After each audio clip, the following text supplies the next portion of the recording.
Hey everybody, welcome back. My name is Nephaleus and I am the co-creator of Multiversus. In the last video, I unveiled that Yakko, Wakko, and Dot from Animaniacs would be the next fighters in the DLC Fighter Pass. I find it funny that these three fighters are going to be in the third slot for the Fighter Pass DLC. Funny, isn't it? Now before we get into the content pack, we need to talk about who the Warner Trio is. The Warner Trio, Yakko, Wakko, and Dot are three characters owned by Warner Brothers who constantly drive everyone up the wall and go on wacky miscellaneous misadventures. Yakko is the oldest and tallest sibling with a quick wit and a smart mouth to boot. The amount of quips, comebacks, double entendres, and euphemisms that he can spout knows no bounds. Wakko is the middle child and is the oddball of the group. If his appetite isn't the main driving force behind his actions, then certainly whatever he produces for the scene will. Unlike his older brother, Wakko tends to be more physical and crude with his humor and decision making. And finally, Dot, but her canonical name, get ready for this, Princess Angelina Contessa Luisa Francesca Banana Fana Bobesca III, is not only the youngest member of the trio, but is self-proclaimed the cutest one out of all of them. Her methods of getting what she wants as well as coping with certain situations can result into extreme violence with righteous fury, so it's best to stay away in case that happens. Despite their occasional sibling rivalries, when they all work together, they make a very interesting,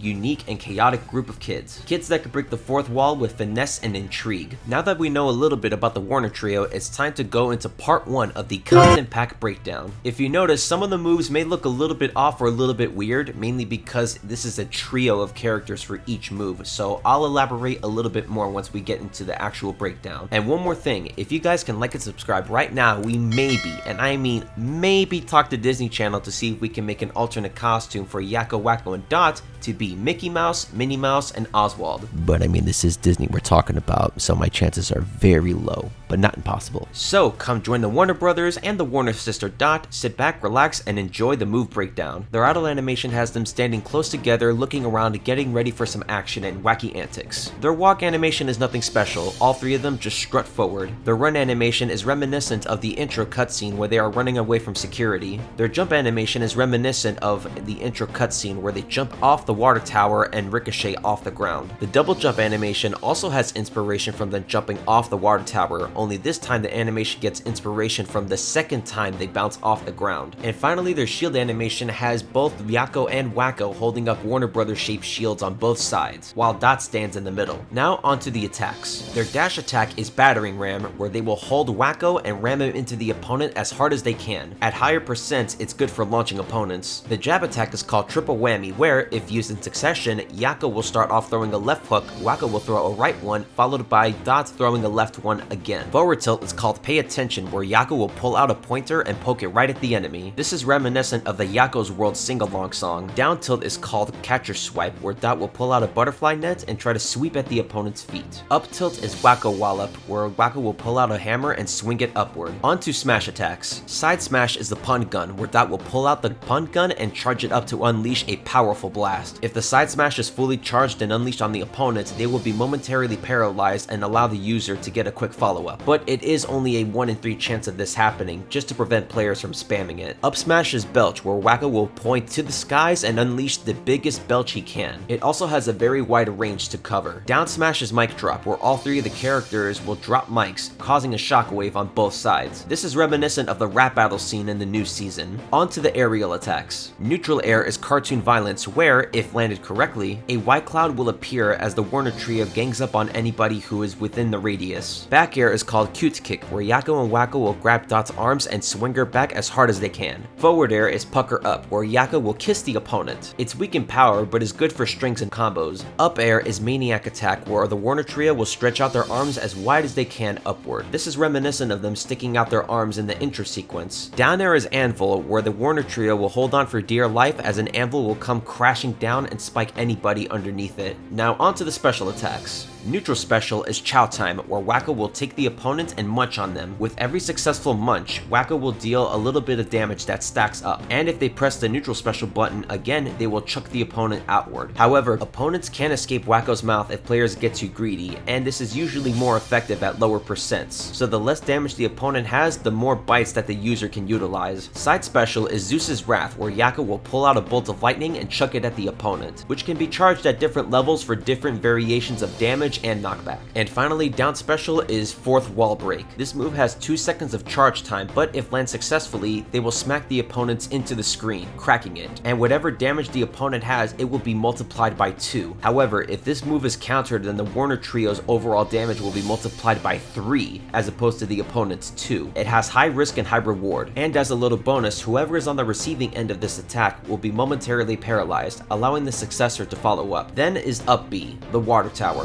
When used, a water tower will sprout up from underneath the Warner Trio from anywhere on the map. The water tower will sprout whether in the air or on the ground anywhere that the Warner Trio may be. However, the tower can be damaged, and if any players are standing on it as it's destroyed, they will be sent into a fall state, unable to use jumps or up specials. On to the final set of moves, the grab attacks. The grab and hit attack is called Trio's Triumph, where Yakko and Wakko will pin down the opponent and Dot will punch them. Forward throw is Hammer Time, where Yakko and Wakko will throw the opponent into the air and Dot will jump up and hit them forward as hard as she can. The back throw is Bow Barrage, where Yakko and Wakko will throw the opponent backward as Dot pulls out her bow and fires 3 arrows, which is a callback to her anime appearance. Down throw is Bomb Squad, where Yakko will pin down the opponent as Wakko jumps into the air and throws a bomb downward. And the up throw is Key to Aura, where Yakko will charge up his ki and launch the opponent upward, which is reminiscent of his anime appearance. And now, finally, the final smash. The final smash is called Lawsuit, where the Warner Trio will take any and all opponents in range into court. This is where I will jump into the game and play the role of the judge and announce the character is guilty of all charges. The pure state and shock of the opponents will cause them to implode as the Warner Trio dance in victory and glee. And after winning a court case like that, there's gotta come some taunts. The first taunt is called Hello Nurse, where Yakko and Wakko will clasp their hands together as they shout, "Hello Nurse." The second taunt is Nighttime, where Yakko, Wakko, and Dot will wave to the screen as Yakko states,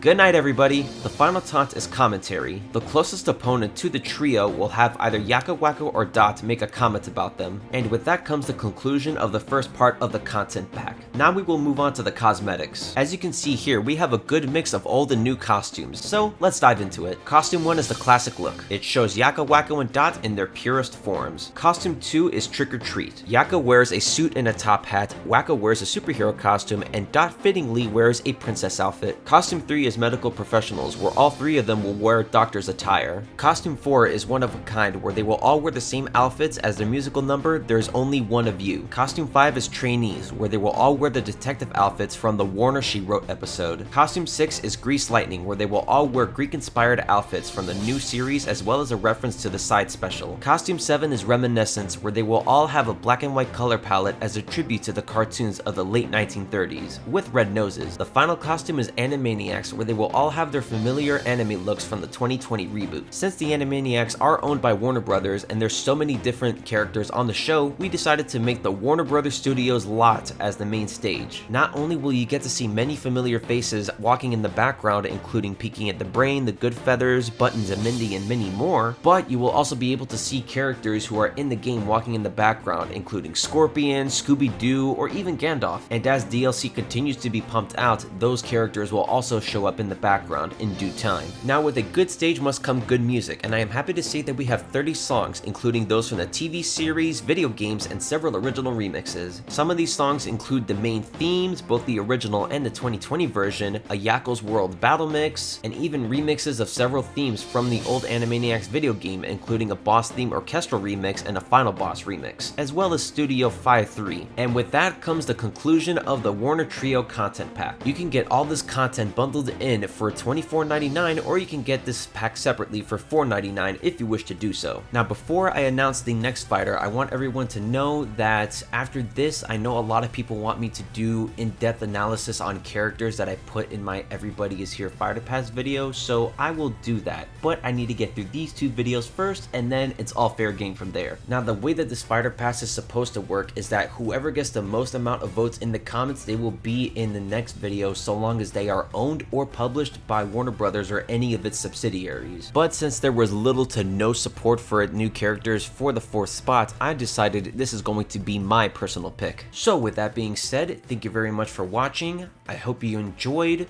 I hope you enjoyed the next fighter, and as usual, please have yourselves a damn good one. Wait, I just realized I'm not actually gonna have enough time to edit this video because I'm so busy with all my school stuff and all the things in my personal life, so I'm just gonna throw it out there. The new character is gonna be Crow from Ruby. So we had to work out an agreement with Rooster Teeth, but Warner Brothers does technically own them, so I guess I'm gonna put him in as well as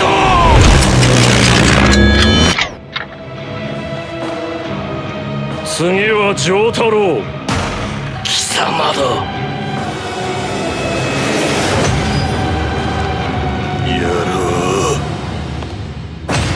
うディオほう向かってくるのか逃げずにこのディオに近づいてくるのかせっかく祖父のジョセフが私のザワールドの正体を試験終了チャイム直前まで問題を解いている受験生のような必死こいた気分で教えてくれたというのに近づかなきゃてめえをぶちのめせないんでなほほうでは十分近づくがよい